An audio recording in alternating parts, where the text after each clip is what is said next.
Então imagine que você, na verdade, é parte de uma equipe bem treinada do Corpo de Bombeiros. Na verdade, a única existente ali naquela região, na região da sua cidade.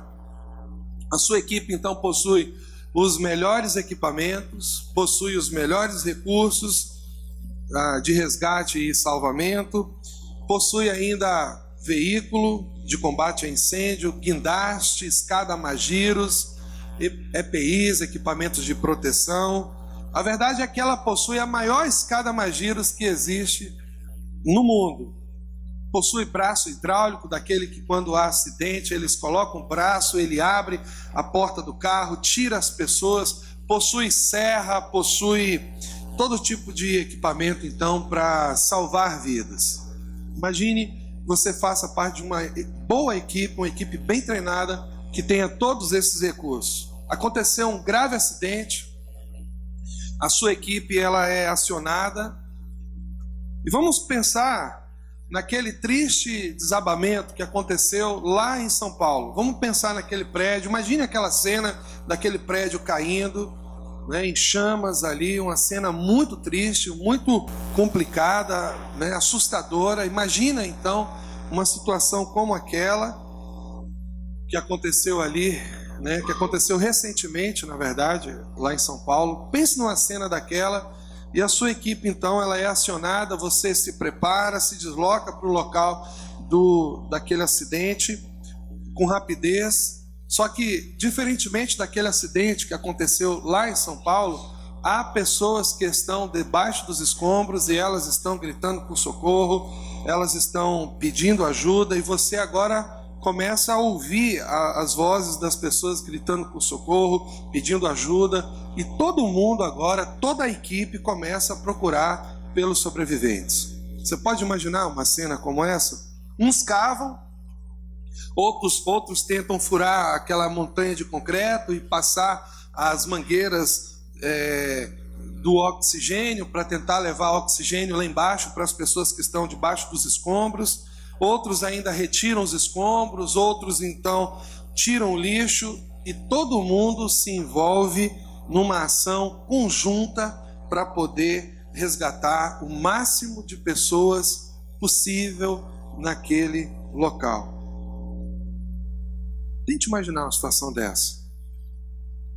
Você e sua equipe estão trabalhando como loucos, você olha para o lado e você percebe que um dos bombeiros, na verdade, não está trabalhando. Na verdade, ele está tranquilo, ele está relaxado, ele está limpo, descansado, ele não está envolvido no resgate e nem comovido com a tragédia. Ele apenas observa o trabalho das outras pessoas, mas não faz absolutamente nada, não move um tijolo, não sua a camisa, não suja as mãos, não faz nada. A pergunta é: você e sua equipe estão trabalhando como loucos, estão dando o seu melhor? Ao ver uma cena dessa, o que você sente? O que você sente ao ver uma cena dessa? Todo mundo trabalhando, todo mundo envolvido, mas aquele bombeiro ali está simplesmente olhando e observando tudo. Mas eu queria que você imaginasse algo mais. Tente agora ver a sua equipe cansada, suja, alguns com as mãos sangrando, machucadas de tanto trabalhar. E por um momento toda a equipe para e olha para você, e você é a pessoa que não faz nada, não ajudou em nada, não participou do resgate, não deu o seu melhor, a única que está descansada. É exatamente assim que o Senhor nos vê quando podemos participar, mas não fazemos. É exatamente assim que o Senhor nos vê. Preste atenção no que eu vou falar nessa noite, porque isso pode salvar a sua empresa, salvar suas finanças e salvar a sua vida. Se você está desempregado e não tem condições de contribuir para o reino de Deus, então você é um bombeiro ferido. O seu momento e a sua posição diante de Deus agora é diferente. Você está aguardando a ferida do desemprego fechar para voltar a trabalhar no resgate, esse tempo pode ser um tempo de dor e de sofrimento, mas a ferida vai sarar e você vai voltar para o resgate. Creia nisso em nome de Jesus. Se você contribui fielmente com o seu dízimo para o reino de Deus, você então é como aqueles bombeiros trabalhadores. Se você contribui fielmente, você está trabalhando, você é como aqueles bombeiros que estão feridos, cansados, com as mãos machucadas, mas estão trabalhando, que deram o seu melhor para resgatar o máximo de pessoas possível daqueles escombros. Você usa os seus equipamentos e os seus recursos da forma certa, e o seu trabalho, saiba disso, resultará em salvação e no resgate de muitos. Você precisa saber disso nessa noite. Agora tem mais uma coisa. Se você é uma pessoa de condições, escuta o que eu vou te falar nesse momento. Eu estou falando isso para o seu bem. Se você é uma pessoa de condições, tem seu trabalho, tem sua renda, mas não contribui para o reino de Deus, então eu preciso alertar você sobre algo sério. A sua atitude está atrasando o resgate. A contribuição na igreja é importante. A sua oferta soma esforços. Quando você dá ao Senhor, você torna o trabalho da igreja mais rápido e mais eficiente. Não há perdas. Qual o problema daquele bombeiro que não quis ajudar no resgate? Qual o problema daquele homem?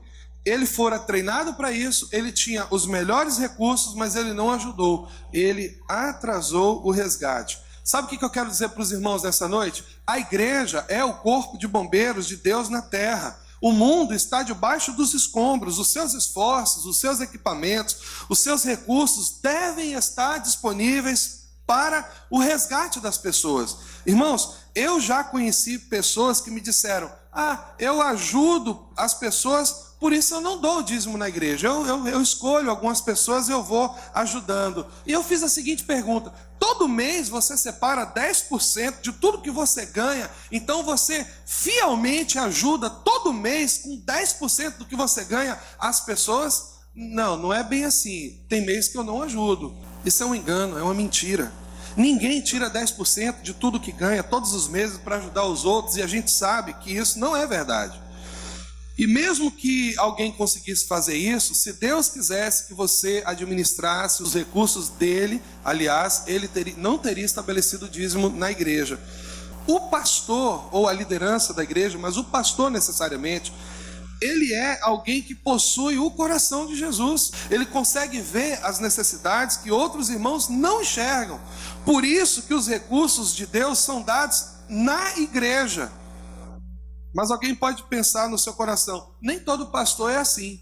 Nem todo pastor tem o coração de Jesus. É verdade, irmãos. Nem todo pastor tem o coração de Jesus. Nem todo pastor administra os recursos de Deus com equidade e com justiça. Nem todo pastor ama as ovelhas. Nem todo pastor teme a Deus. Nem todo pastor é santo. Nem todo pastor presta contas da sua vida. Nem todo pastor anda nos retos caminhos do Senhor. Nem todo pastor sabe lidar com o dinheiro. Nem todo pastor vai para o céu. Como cristão e como ovelha, você precisa saber se o que você tem é um pastor ou um mercenário. Porque se for mercenário, então procure um pastor de verdade em nome de Jesus. Mas se você tem um pastor, pare de se justificar nos erros dos outros. Infidelidade é avareza, e avareza é erro. Pessoas que dizem que não contribuem na igreja porque acontece falcatruas não estão nem um pouco interessadas em acabar com as falcatruas. Aliás, pelo contrário, elas gostam que as falcatruas aconteçam, porque de outra forma elas não justificariam a sonegação. Quando eu conheço alguém que se justifica no erro de outra pessoa, eu tenho absoluta certeza de estar diante de alguém que está andando errado. Quem mira no erro dos outros nunca vai andar direito. Essa é a verdade. A pergunta é então: você é alguém que está ajudando a adiantar o resgate, ou você é alguém que está atrasando o socorro? Eu não acredito que haja ladrões no nosso meio, como Deus havia dito ao povo de Israel em Malaquias 3:8. Eu não acredito nisso. Eu acredito que haja avareza em nosso meio, dureza de coração. fortalezas no entendimento. Qual a diferença entre o ladrão e o avarento? O ladrão deseja pegar o que é do outro. O avarento, ele deseja reter o que é do outro, no caso de Deus. Essa é a diferença. Olha o que o provérbio diz: alguém que distribui, mais se lhe acrescenta. Você quer prosperar mais? Você quer que sua empresa chegue no final desse ano, e se ela tem um rendimento de 100 mil reais, você gostaria que ela tivesse um rendimento de 200 mil reais? Passe a ofertar fielmente na casa do Senhor. Vai ser assim com a sua empresa, vai ser assim com a sua vida, você vai prosperar. A palavra do Senhor diz que a fidelidade traz prosperidade. A palavra do Senhor é certa. Provérbio diz: alguém que distribui, mais se lhe acrescenta. Ao que retém, mais do que é justo, é para a sua perda. Sabe que a resposta desse versículo não está aqui, mas está lá em Lucas, que diz assim: e direi à minha alma: alma, tens em depósito muitos bens para muitos anos, descansa, come, bebe e folga. Mas Deus disse: louco. Olha o que Deus está dizendo: louco, esta noite pedirão a tua alma o que tens preparado, para quem será. Assim é aquele que ajunta tesouros, mas não é rico para com Deus. Se você é empresário, escute o que eu vou te falar nessa noite. Se você é empresária e deseja ter uma vida longa, feliz e próspera, pode tratar de abrir os seus tesouros para compartilhar o que Deus tem confiado a você com o reino de Deus. E o que ele lhe pede não é muito. Não é muito o que ele lhe pede.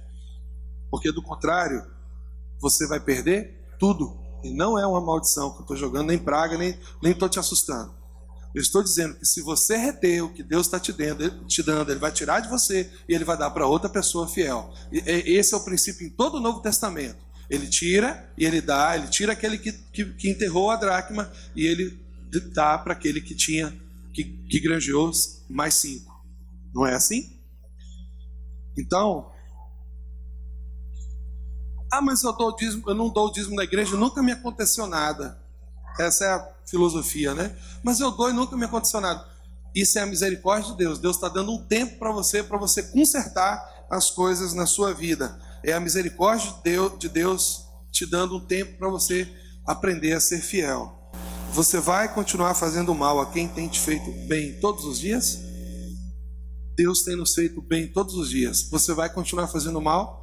Porque a avareza, reter, não dizimar, é fazer o mal. Os nossos líderes precisam dizimar. Há líderes no nosso meio que não são dizimistas fiéis. Há irmãos no nosso meio que são empresários e não são dizimistas fiéis. A igreja é um lugar de pessoas generosas e é assim que Deus faz. É uma palavra de proteção. Boa noite. Deus abençoe e te faça prosperar. Amém?